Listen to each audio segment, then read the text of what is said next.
Good morning, Craig from Prime Ag here. We all hope that you had a happy new year and a wonderful holiday. As we move into 2026 here, we thought we'd start off the new year by talking about ECO and SCO, for crop insurance for the 2026 year. As we look into the first slide here, we're going to do a coverage breakdown on how it actually works. So if a producer was buying 75% revenue protection policy for their MPCI and then putting SCO and ECO on top of it. As you can see from the chart here, the yellow bar shows you the revenue protection. Revenue protection will give you 75% coverage based off of your own APH and your own yields for 2026 using the spring and the harvest prices, for determining the price. Now, as we look above that to the green and red bar or orange bar, we're looking at SCO and ECO. SCO covers from 86% down to whatever level you have for your revenue protection. So in this case, it'd give you coverage from 75% up to 86% using the county expected yields and the county actual yields using the crop insurance spring and harvest prices. And then when we look at ECO, ECO will cover from 86 to 95%, also using the expected county yields and actual yields and revenues based off the spring and the harvest prices. Now as we go into the next slide here, we're going to look into historical prices, for crop insurance that we've seen over the last 25 years.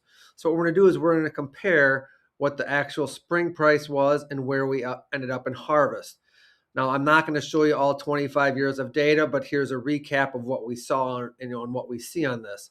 When you look at the corn, data for the 25 years, 17 years, the price in the fall was lower than projected. In 8 years, the price was actually higher in the fall than what was projected in the spring.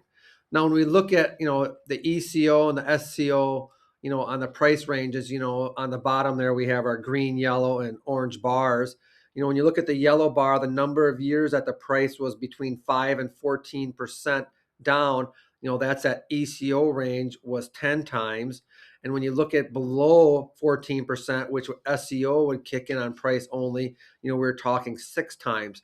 So when you look at 16 out of them 17 years, the price was down more than 5%, which would mean that the ECO insurance would kick in as long as you do not have a county yield higher than the expected yield.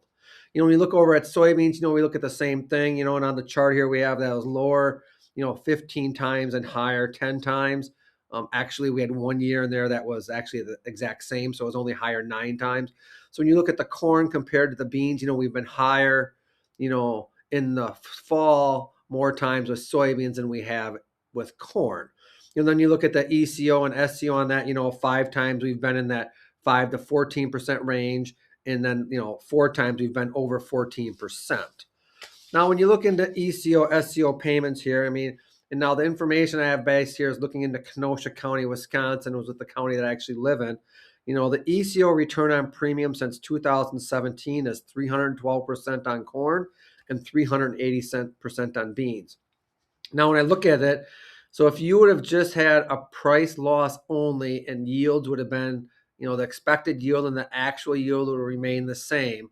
So that's what we're looking at here is so for return on ECO or times ECO to paid based on a price movement only. When you look at corn, we would have had 16 payments on price movement only, and 6 years ECO would have paid on price movement only. When we move over to soybeans, the ECO would have paid 9 times on price movement only, and then on SCO would have paid 4 times only on the price move.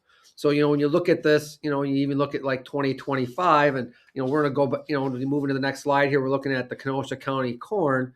I put in there, we had a 191.8 expected yield and actual yield. I'm just guessing at 200 bushel, which give or take could be either way, but we had a price change down 10%. So even with the yield about 5% higher, we would have had a small payment of $12.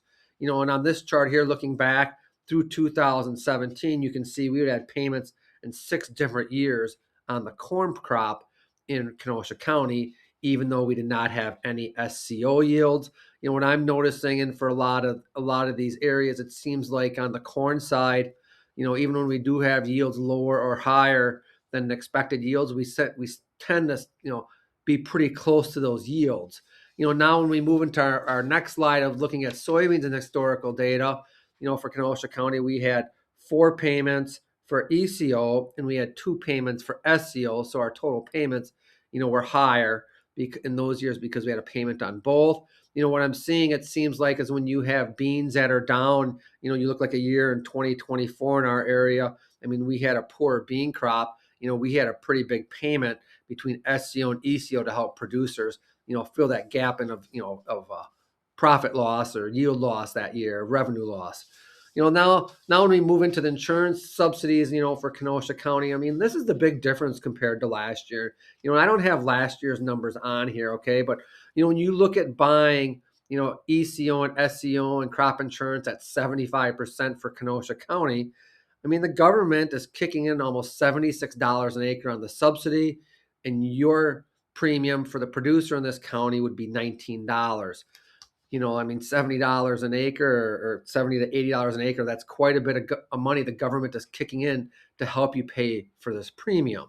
When we look at the beans on the same side of it here, I mean, the government's going to pay $50 to $51 for the coverage on soybeans, and the producer premium is going to be $12.66. When we look at these things, the nice thing that we like about adding ECO and SCO is, in Kenosha County with a 198 pH, we're pushing the $832 per acre total guarantee. And then for soybeans, we're looking at a $560 guarantee. We're just pushing these price levels to, a producer can get close to where their break-even numbers are. So we just figure it's really, really good protection to put in place for you. As we finish things up here, the big thing is, the government programs are very, very heavily subsidized.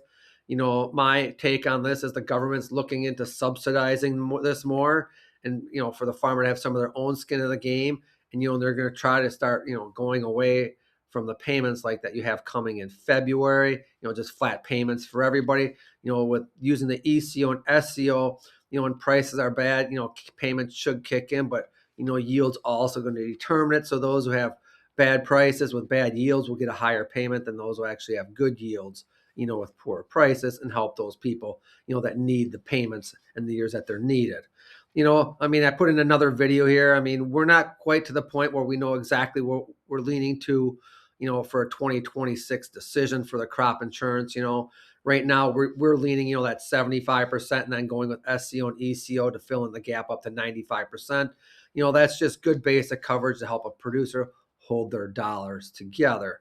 And as we wrap up, I mean, I do all the insurance in the office. I mean, we're more than happy to help you walk through the scenario for your county. All these charts that I showed you in here and pictures I showed you are base of what we're seeing in Kenosha County is with the county I live in. If you'd like more in-depth detail on what you see in your county, you can give me a call or text me at 262-707-4112. Or you can drop me an email at craig@prime-ag.net. I'm sorry this one went a little bit longer. We just had a little bit more information to cover this week. As always, we appreciate your business. Like our videos. And if you have any questions, don't be afraid to get a hold of us. Have a great day.